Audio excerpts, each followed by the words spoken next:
What a wild ride it's been today in the market. Okay, we started the day on a really great note, positive vibes all around. I even made a tweet, how's everybody feeling about the market today?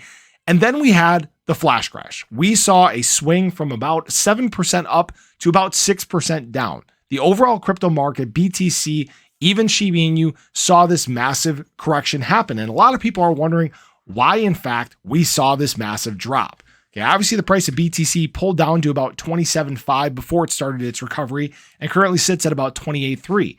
We even saw Shiba Inu pull back to the point where it added back a zero, a level that hasn't been hit in a little bit of time now. Now, Shiba Inu has recovered as well.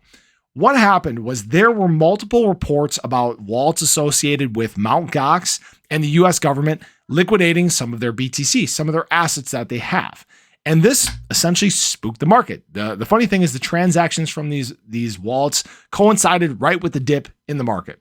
Now, a lot of people have taken this as an opportunity. You can see that they've started to buy back, which that's the same way that I view this. If you caught the flash crash at the bottom, awesome. You did well compared to now, right? Now, the question a lot of people have is, are they done? Is this where it ends? Obviously, Mt. Gox, there's a lot of coins that are tied up in there. A lot of BTC that's tied up in Mt. Gox.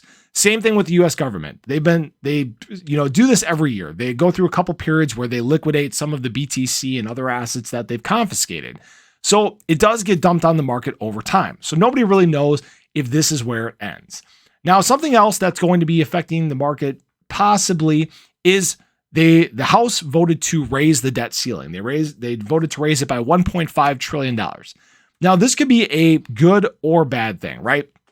The bad thing, the downside is that it just means that they may be printing more money, right? We're obviously trying to kill inflation. We're trying to bring it down to the levels that we're comfortable with, down to that 2% range, bring it down maybe even to 0%, right? And unfortunately, this gave them cushion to do just that, print more money, increase inflation. And that's what may, make a lot of people uncomfortable. It makes me a little uncomfortable.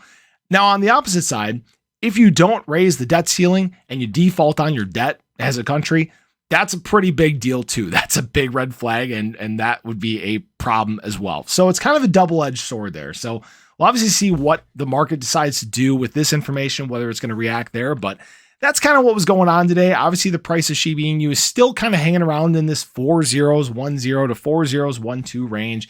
It's not doing much right now, and I don't expect it to really do much quite yet. There's still a lot of things that have to happen. Obviously, now Voyager is probably going to liquidate the rest of their SHIB that they have as well, but that's okay. I'd rather have people like that out down here rather than them selling at the top, wrecking the charts. That's not fun for anybody. Plus, it takes a lot of liquidity that's available for people that do want to secure gains, right? But good times are ahead, okay? Great things coming for the Shiba Inu ecosystem. I've never been more positive than I am now. Each day we inch closer to the launch of shibarium, the metaverse, and many of the other developments that are being built by the community is a day that I'm happy. So appreciate you guys as always. Have a great rest of your day, and I hope to catch you guys in the next one. Take care.